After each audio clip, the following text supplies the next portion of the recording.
we have a very kind of basic pattern with bright colors. When it becomes more interesting to everyone when it is patched in a way, Mhm. and that is how we want to sell sustainability. Also, is that like, hey, these are unique. This is one, and the way that you're going to get it is by buying used clothing. Mhm. This episode of Grounded in Maine is sponsored by ESG Review. ESG Review magazine is published quarterly in February, May, August, and November and is available for free in print and digital formats. ESG Review is devoted to environmental, social, and governance strategies, technologies, and investments. ESGreview.net is updated every Wednesday with 8 new stories and is home to feature articles, news items, and more. Visit esgreview.net to stay informed and help us spark the collaboration and awareness needed to develop sustainable economies and communities around the world.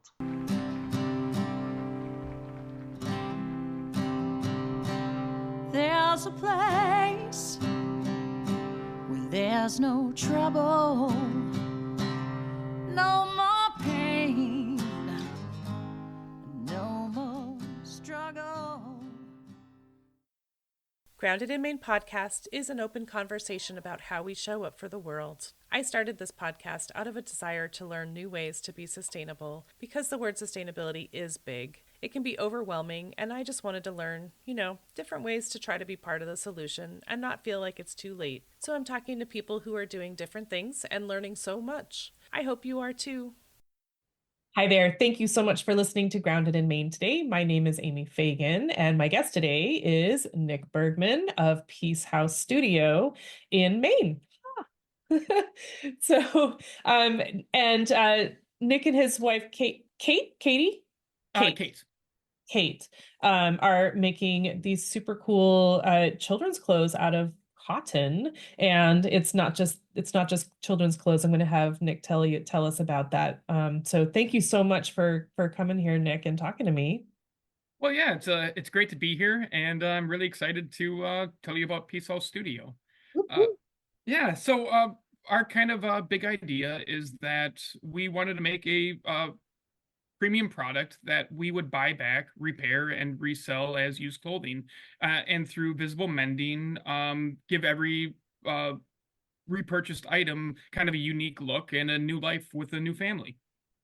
Sweet. I love that. I totally love that look with the cool patches and stuff. It's just so, I don't know. I say classy, but that's really my word for just different.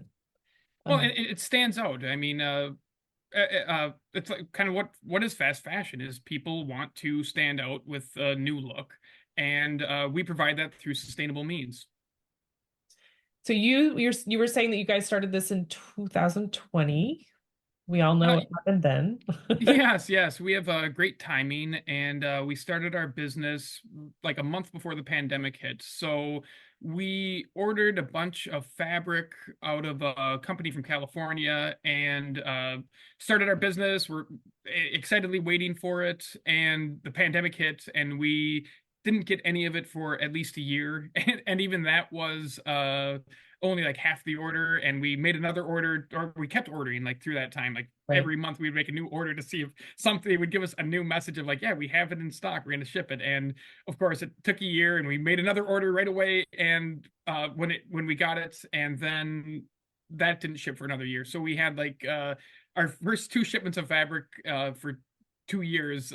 But it was strange times, and as a small business, we just started at tiny markets right here on the streets of Bath. We started at the Art Walk, and at that time, Kate was actually like 6 months pregnant. We had two little kids running around us, our other two older children, and we were just kind of sat there and made our first couple of sales. We're like, wow, this is amazing. We made $200 today. That's awesome. I mean, it's such an encouraging feeling, really. People want that. Hmm. And Well, it's and it's a great way to kind of start, and for other small businesses to just kind of get out there and see if your idea works, rather than saying, "Hey, I'm going to throw a bunch of money into this. I'm going to advertise. I'm going to quit my job immediately." Like it's so much better. It's right. starting small, and just testing is what we found helped us quite a bit. Right. That jumping all in is scary. Yeah, It it could go certainly really is. badly. Hmm. But I respect that a lot because I mean, when I started my jam business, the same time frame, I was working full time. Yes, I was working full time. But so I respect that a lot, and I totally get, the whole back order of products and stuff is oof, that was such a hard time. But Yeah. so, and we have some pictures that we're going to share so you guys can see what Peace House Studio is doing. I love the idea. I just love patches, especially. I mean, I would think kids love patches too.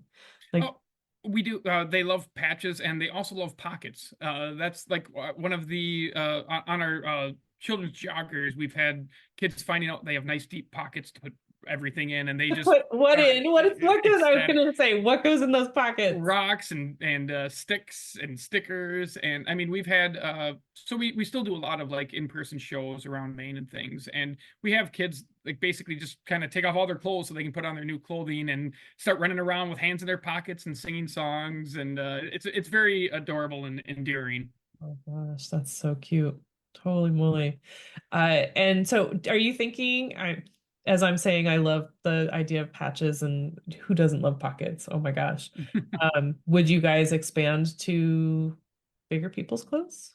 We have actually already expanded into adult sizes. As of Common Ground Fair, which is a huge festival up here in Maine celebrating farming and sustainability and environmental ideas.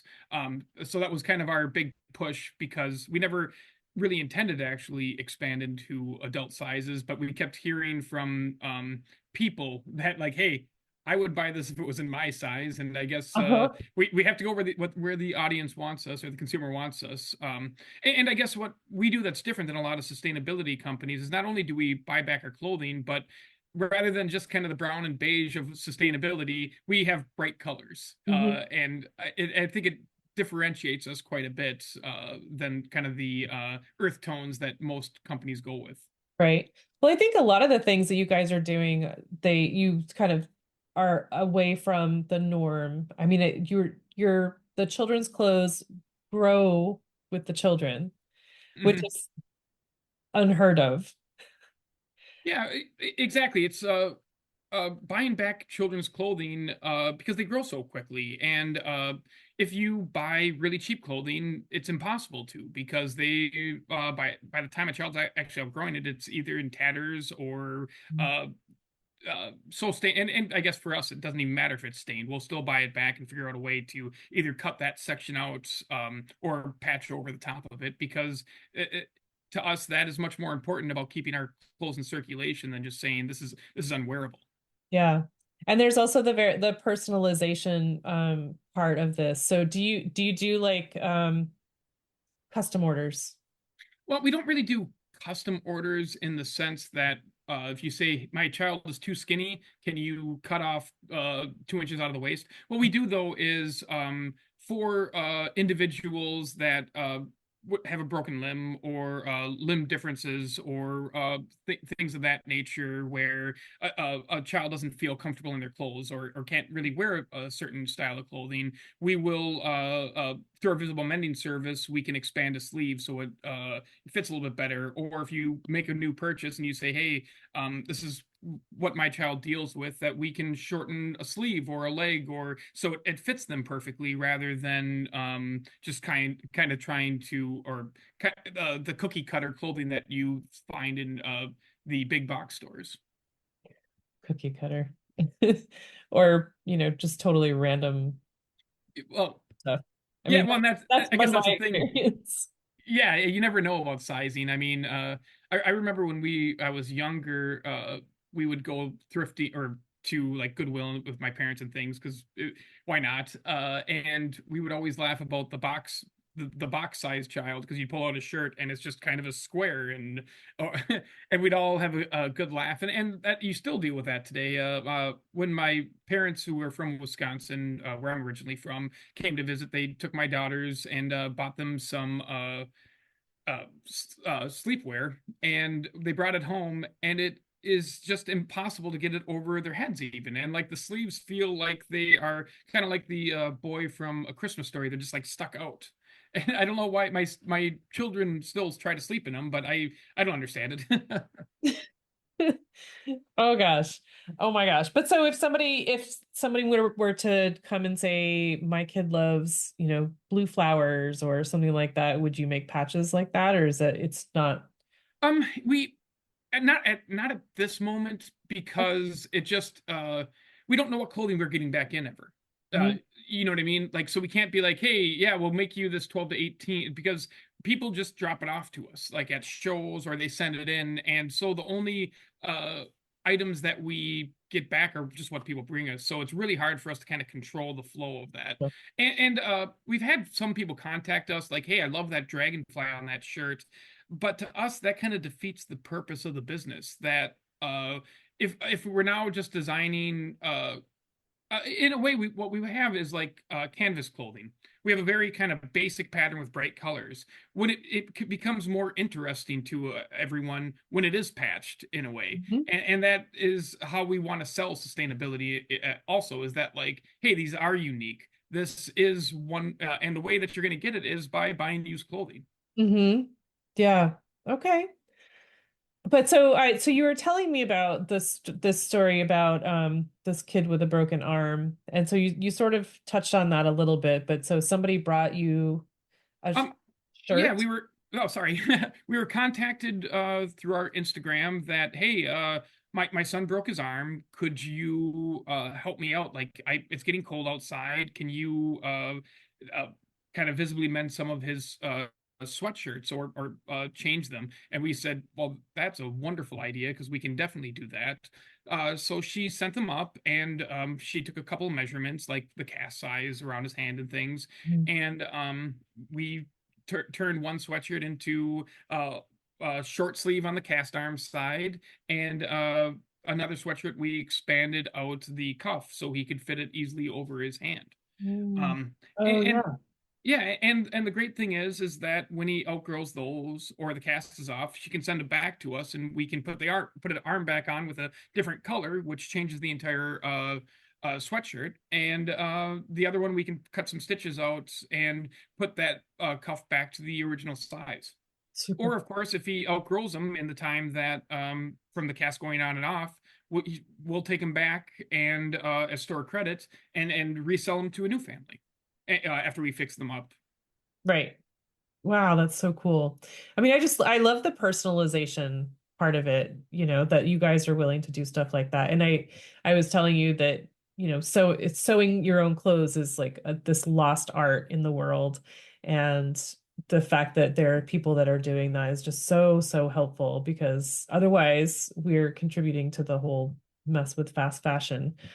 Um, but so you guys are you're about 4 years old, you're 4 years in, and you're now making adult clothes. Yes, and I'm we've very expanded excited up. about that. Yeah, it's we've had a lot of people who were excited about family matching, and yeah, it's great. And I mean, we do make a premium product where it is comfortable, it is long lasting. And the same thing with adult sizes, we will buy those back or visibly mend them if you have a hole in it. um or if you just kind of get sick of that color scheme, you can send it back, and we'll give you store credit. Super cool. Oh my gosh. And where did the idea of this come from? Well, so what happened was when we had first, well, I guess it kind of gets into the story of Kate and I. When we were living out in California together, we had our first child, and we had a stray dog that I had adopted who kept eating clothing that she would spill food on, and we would always mend it. And so that kind of and we always got compliments on it, and I always thought it just the aesthetics of it was very pleasing, and just cool, because there's there are so many cultures that really celebrate visible mending. Unfortunately, we are not one of those, so to speak. But and of course, there are some cultures that do. But in general, if your clothes are torn or eaten, you throw them away and you buy something new. But so we mended a lot of those. Several years passed, and we moved back to Maine, and eventually we ended up in Bath, buying a house that had a 700 square foot studio above the garage. So we are a garage startup. Um, and when we decided to start our clothing business, my wife and I were celebrating, and we ended up talking to a gentleman at a pizzeria, and we kind of told him like, "Hey, yeah, we're really excited. We started a business." And he kind of looked at us and smiled and said, "Well, an organic children's clothing business? Yeah, that's great. You should have started that business 20 years ago." And it was just very deflating, to say the least. And but he was correct. I mean, it's a very saturated market. If you type in organic clothing, there will be 1,000 different companies touting their different variations. Hmm. So we, for a couple months, I just kind of sat there and thought, like, what could we do that was different? And that's how we came up with the Patches Project. Is just kind of like, hey, well, wait a second, we are doing what we have already. We're doing something already different than Right. other manufacturers, and by doing it here in America too, it just seems more.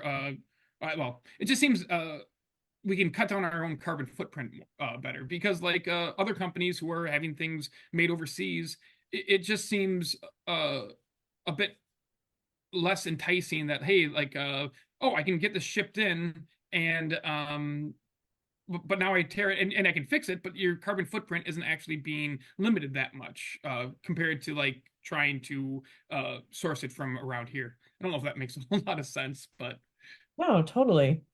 But I love that. I think that I love that story because it's so shoot, I had the same thing happen to me when I was starting my jam business. Someone was like, 99% of small businesses fail within the first year. And I just dug in my heels. I'm like, I refuse to fail. And mhm, so I sank a lot of money into that because everything was super expensive during the pandemic. But mhm. that's so it's so hard. And I have so much respect for you guys for sticking with it and just pivoting however you needed to get out there. I I didn't realize that organic children's clothing was that big of a thing. Um, Yeah, well, I mean, it's organic. Everything is a thing these days, and it's unfortunately a very loaded word now. If you really start delving into what organic means, we are actually at this point possibly pivoting away from organic altogether, and looking at more of a traceability for of our cotton, and really trying to source it here in America all around, because at the moment our cotton comes from India, and it says organic, but if you actually start looking at what that means, it's very hard to tell. It's a really is a black box, and it does have a certification, but the certification is on a piece of paper that is completely untraceable. So, and if you start looking at or reading into what happens overseas, they call it the paper trade, where basically they police themselves, and these like GOTS and other organizations do the best that they can, but they can't be everywhere at once. So what they're finding, like in 2020, got uh, real through their investigations, found that 20,000 tons of cotton was actually mislabeled, or fraudulently labeled, I should say, not mislabeled. So, and right now we're living in a world where there's more organic, so-called organic cotton clothing being made than there is actual organic cotton being grown. So, and that's where we, as a small business, we don't have the financial reserves to say, hey, we're going to work directly with farmers in India, uh, or we have to put our trust in these organizations. Um, but to us, sustainability means so much more than just environmental, like it's social and economic sustainability. And so we are looking at pivoting towards uh, supporting more cotton growth here in America, and along with that, reducing our own carbon footprint, because of course, having it not shipped across the seas, overseas, like I was kind of stating with these other companies who have cotton clothing made overseas, we can kind of cut that out of our own supply chain as the domestic business trying to build supply chain, a unique supply chain of our own. Wow. And so were you saying, Nick, that so you get your cotton from India, but then you said it's milled in California? Hmm. Hmm. Yeah, So yeah, so that's a long way.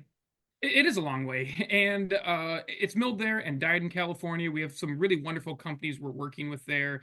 And then it's shipped to us from California, which again is a much further, another long shipment. And what's really cool is we actually found a family business in Massachusetts that we're getting our prints made from. So, and it's like, and that's what's really fun about the business is the kind of the people you meet as you're building this network that you're inventing. You just Mhm. kind of, I guess you have to be comfortable with cold calling. Totally. Yeah. I mean, it's you just have to say, we would love to work with you. We're doing something that would use your product and or your manpower type of thing. I guess, we'd love to work together and Mhm. make something special. And who wouldn't want that? Yeah, well, and it's really cool. Our prints as well.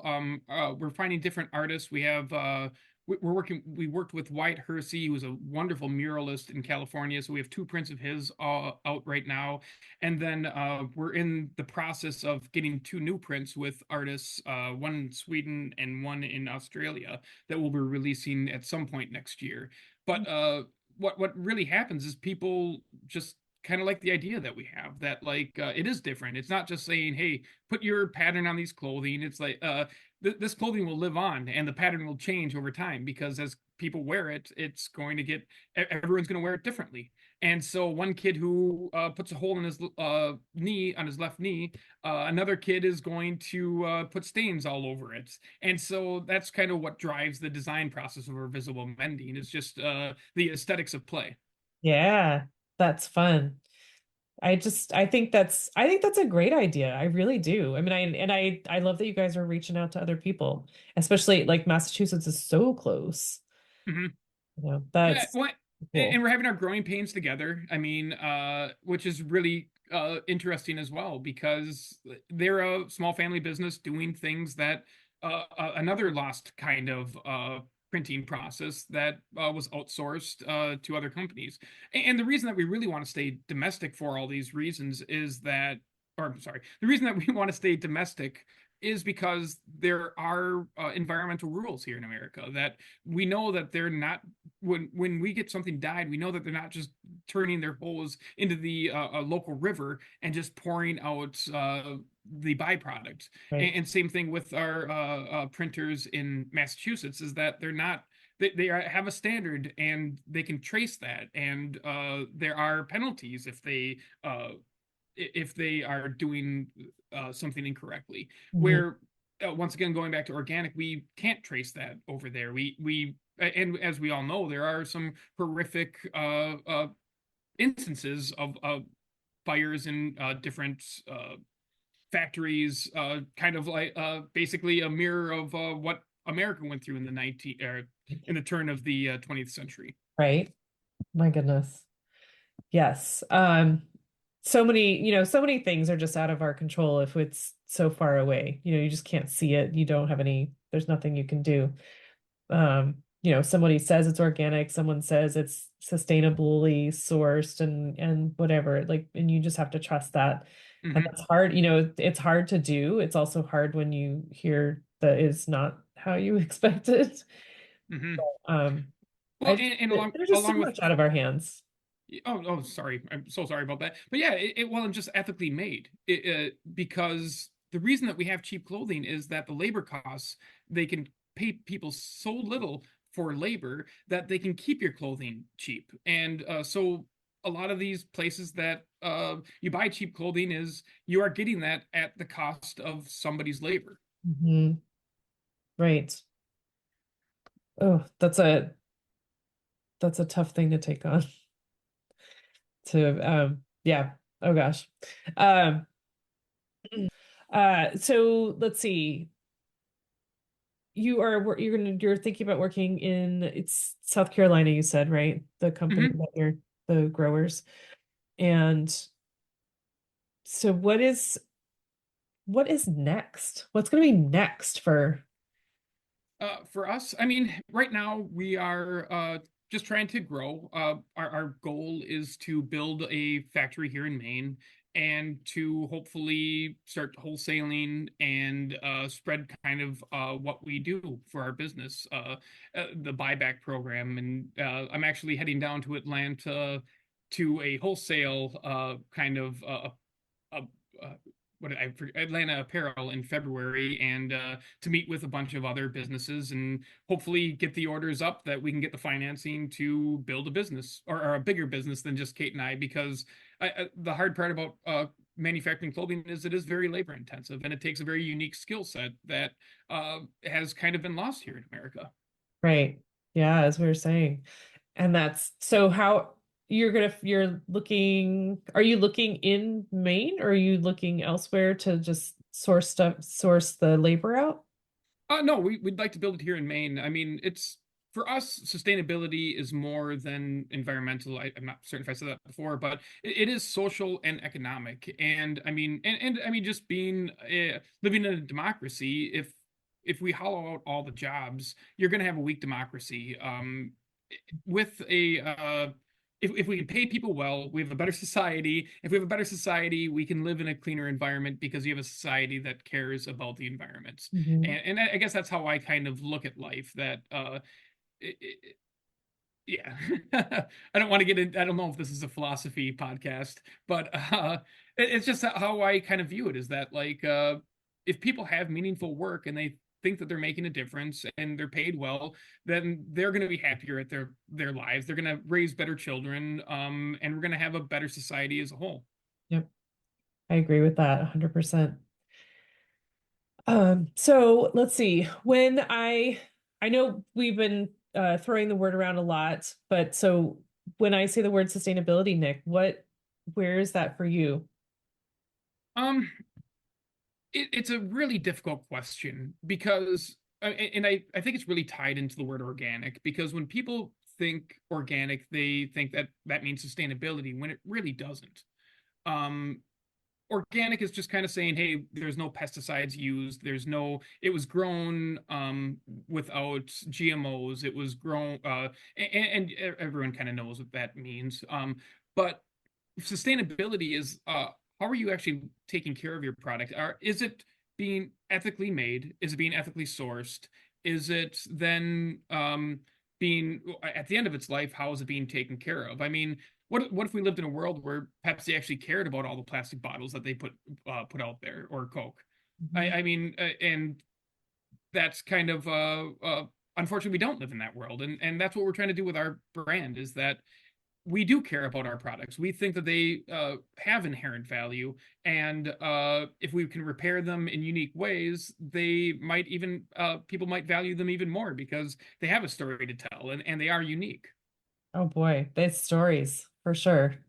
I mean, I can just imagine, having a piece of this clothing and being like, I wonder how many people wore this before and what they Hmm. were doing in it. And were they playing on the playground or were they, digging in the dirt, trying to make Hmm. up those stories? Yeah, well, and that's what's great. And there's other brands that are doing that and kind of like trying to pass it on and things, but we're trying to take a very proactive way of doing that compared to just kind of saying, "Hey, here's a tag and look at this is the child who had it first and pass it on." We really want to have a hand in making sure that we can get every last thread out of it in a way. I mean, some of the clothing that we've gotten now, there's been items that I'm like, that's not going to be able to be repaired, is it? And Kate has always kind of found a way to patch it up. And the couple items that we have received now, we're just like, "Ugh," we will cut them up and we can use the other parts of it to patch new clothing or Right. that we receive. So we can still stretch out its life much longer than just kind of taking it to Goodwill and hoping that it makes it onto a rack rather than being sent overseas into a dump. Right. It's just not usable as the same thing, but it can be. I love that. I mean, I really do. That's, it's not a piece of clothing anymore, but it will be attached to some other piece Well, of clothing.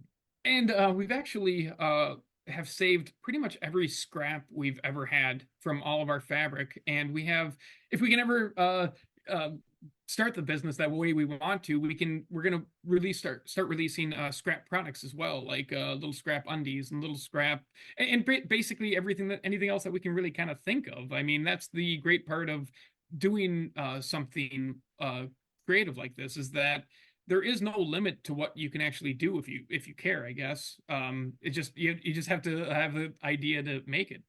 Totally. Oh my gosh, that's so cool to use the little scraps.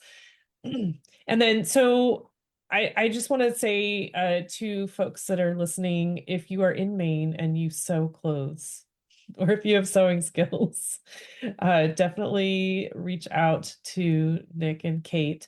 But so, how can people find you, Nick? You can find us on Instagram at Peace House Studio. We also have a Facebook page. And then go to our website, peacehousestudio.com. We have an email address on there and a phone number, of course. And yeah, we send us some messages. We would love to chat. Yeah, and hopefully in the future we'll be looking for experienced sewists who want to help with a sustainable company. Super cool. All right. Anything else that you want to add before we close up? No, I just think, well, I hope we can cut that part out. I just think that, as a consumer, people have to be more aware that, what actually kind of look at what sustainability means when it comes to a product, that don't just take the organic label and think that, it is the, means that I guess my last thought is that sustainability is so much more than just being organic. That there are companies out there that really care about their products and the lifetime of their products, rather than just slapping a label that says organic on it and and really just saying it, yeah, and greenwashing everything else, because that's really what we're dealing with in this industry, is that organic is now a marketing term, and it sells really well. Right. Yeah. And I mean, I've definitely mentioned that before, not necessarily about clothes, but like just to be mindful about your purchases and, if you have the chance to do some research about the companies Hmm. and, Well, just that in mind. and with clothing especially, I mean, buying less, buying better, and buying secondhand. I mean, really, we do make new clothes because we want to be CPSC compliant, and the however, we can maintain our CPSC compliance because we can trace our clothing. So when we get clothes back, we can still continue that CPSC, or have that CPSC compliance. But really, the best way to cut your carbon footprint down is to buy secondhand clothing. Mm, yeah, for sure. And what is CPSC? What does that stand for? It's child protection. Can I look it up here for a second? I always forget that acronym. Of course. And what's GOP? What is GOPS? GOTS is the, hold on a second here. I wrote that down. GOTS is the Global Organic Textile Standard. Oh, okay. And CPSC is the Process Safety Professional Certification. Certified Process Safety, yeah, something like, hold on a second. There's so many different CPSCs. Children's Product Certificate. Ah, okay. Yeah, sorry about that. There's so many acronyms out there that it's very impossible. It's very difficult to find them. Yeah. All right. Great. Well, shoot, this is awesome. I'm so thrilled to learn more about this, Nick. And thank you so much for telling us about this. And folks, the links are going to be in the show notes, so definitely check this out. They do ship. You do ship? Yes, we ship anywhere in the United States. We have not gone international yet because we have this funny kind of thing that, yeah, we love our clothes, but we're just like, does somebody really want to pay $20 in shipping to actually send it to overseas? So we haven't gotten that far yet. Maybe someday. Okay. So definitely check them out. Peace House Studio, Instagram, and I assume it's the same on Facebook. Yeah, Peace Yeah. House at Peace House Studio. Of course, not the same tag, but yeah, just check out Peace House Studio and you'll find us. Okay. Super. Thank you again, Nick. This has been fascinating, and I love your products. They're super duper cute, and kids must just love wearing them, and it must feel good being, cotton. But thank you very much for hanging out with me today. I so appreciate that. Oh, thank you so much. It's been a lot of fun. Hi, just a quick correction. Nick had let me know that, so we were trying to figure out what, I was asking what CPSC was, and he said that there were several different, he was looking it up. He said there are several different options. And so today he just messaged me and he said CPSC stands for Consumer Product Safety Commission. That is a mouthful and sounds very hard to remember. So I just wanted to make sure that we corrected that. And I'm also going to have that in the show notes if you need it written down. But Nick just did want to correct that. I just want to take a second to thank my guest again for speaking with me and sharing such great information. I love having these conversations with folks. I also want to thank Buzzsprout for hosting the podcast, for Jane Bolduck and her music genius, for Becca Coffron and her award-winning artwork. And thank you for listening. I appreciate that so much. Please check out the show notes for any links and extra information. And if you would like to follow my guest and find out more about them, I'm sure they would love the follow.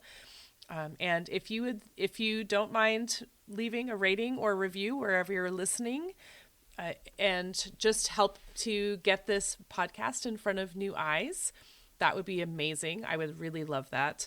And feel free to reach out to me on the socials and let me know what you're thinking. And if you would like to be a guest on the podcast, please let me know that. I would love to have a conversation with you about sustainability. All right. Thank you again. I hope you have a great rest of the week.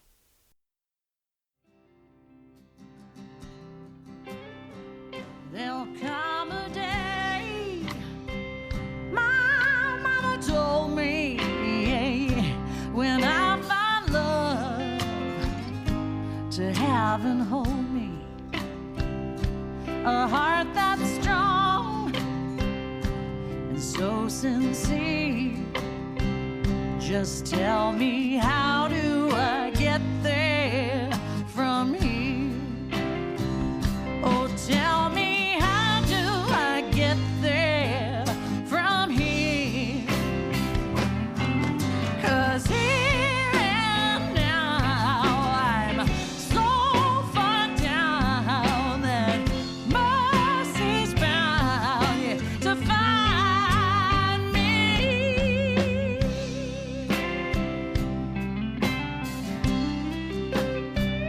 We'll find a way to soothe the sickness. We'll heal the aches with sweet forgiveness. Wages of war will disappear. Just tell me, how do I get there from here? I wonder, how do I get there from here? Yeah, 'cause here and now I'm so far down that mercy's bound to find me.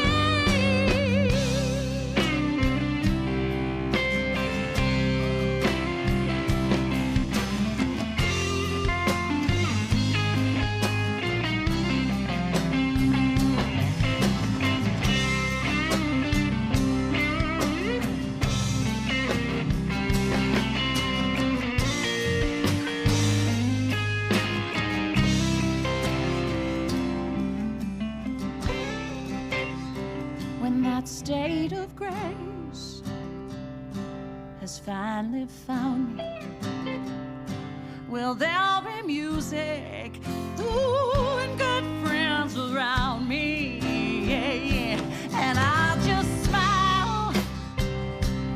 happy tears and wonder